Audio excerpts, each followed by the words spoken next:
ok បងតោះអញ្ចឹងយើងចូលស្លេកធម្មតាវិញអ្នកលក់ហត់ខ្លាំងពងកទៅរួចអូខេបងអញ្ចឹងមកប្រអប់ហ្នឹងពេលដែលបងទាញមកគឺមានតុកតាហ្នឹងខ្ញុំហៅតុកតាជាប់មកតុកតាជាក់ស្ដែងទៅគឺជាបន្លែហើយនឹងផ្កាជក់រត់គេមានកងមានភ្ជួរអញ្ចឹងណាបងអញ្ចឹងដំបូងនេះផ្កាជក់រត់ខ្ញុំលើកជូនគឺគេមាន tether គេសម្រាប់ខាំ tether នេះមាន texture ផ្សេងៗគ្នាអាចខាំបានអត់ឈឺចាក់ប៉ះពាល់អញ្ចាញទេហើយកន្លែងនេះ tag បញ្ជាក់ពីគុណភាពសុវត្ថិភាពនិងការ testing របស់គេអញ្ចឹងណាអញ្ចឹងបងអាចកាត់ចោលក៏បានដែរធម្មតា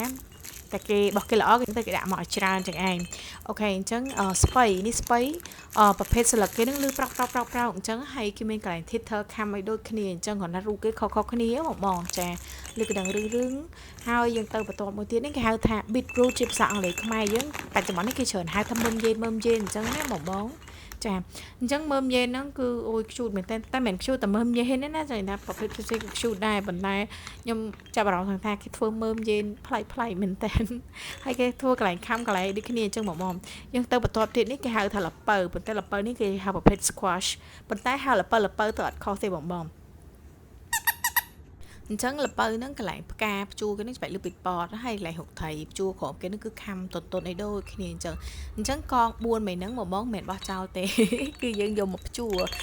នេះខ្ញុំឆ្លាញ់កងហ្នឹងត្រង់ថាចេះភ្ជួរនៅណាក៏បានដែរកងហើបមុខក៏បងហើយកន្លែងស្លឹកផ្កាជក់រាល់គ្នាធ្វើ detail មែនតើហ្មងបើកបិទបានក្មេងៗជួយចិត្តលេងបែបហ្នឹងអញ្ចឹងប្រភេទហ្នឹងមិនបងសម្រាប់ធ្វើគេហៅលេងបានតែភ្ជួរមួយមុខទេបងយើងដោះឲ្យកូនលេងក៏បានដែរយើងអត់ចាំបាច់ត្រូវតែភ្ជួរគ្រប់ពេលទេណាចា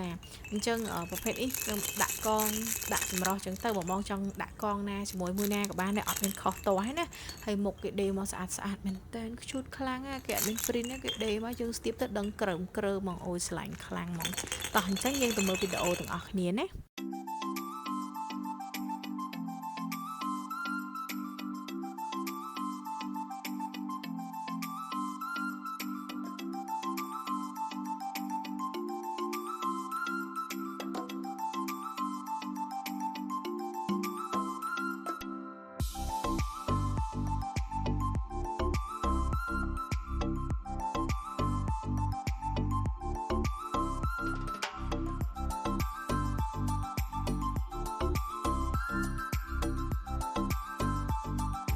បងចាប់អារម្មណ៍អាចដាក់កំងបានណាបច្ចុប្បន្ននេះអីវ៉ាន់កំពុងតែមានស្តុក